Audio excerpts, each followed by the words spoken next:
Mga Paps, welcome sa part 3 ng aming North Luzon road trip. Mula sa pag-i-enjoy sa napakaalong dagat ng La Union, ngayon naman ay bumiyahe tayo dito sa Ilocos Sur. Dinamot ng 2 oras ang biyahe namin papunta sa Ilocos Sur galing sa La Union, pero sulit naman kasi napakadaming mapakagandang mga tanawin along the way. Unang stop, Baluarte ni Chavit. Isa ito sa mga sikat na pasyalan dito sa Ilocos Sur. Dahil dito sa Baluarte ay makikita mo ang iba't ibang klase ng mga hayop mula ostrich, camel, usa, leon at iba pa. Meron nga pala kaming binayarang entrance fee na 100 pesos.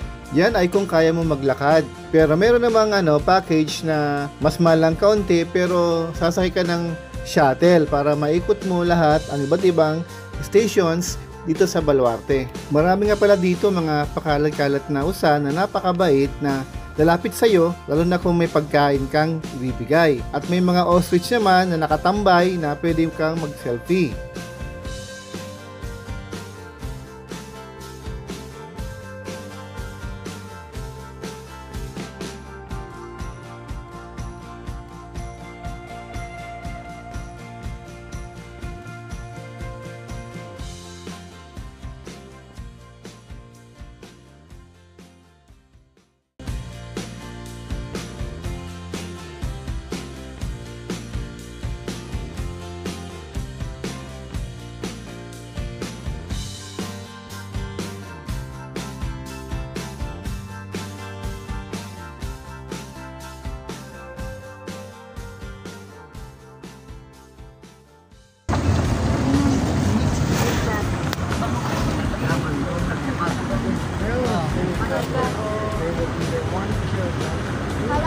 Ano tayo na?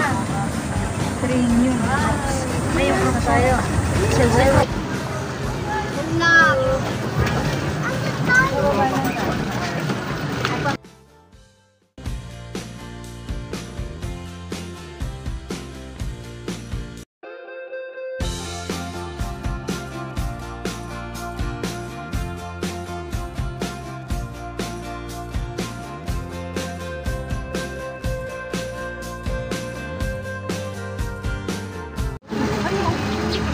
Limutan ko tawag yun sa mga chicken. May rap. Wawabi!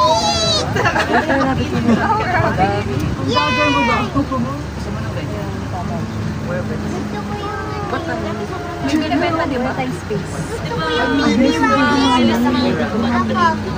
Ito po yung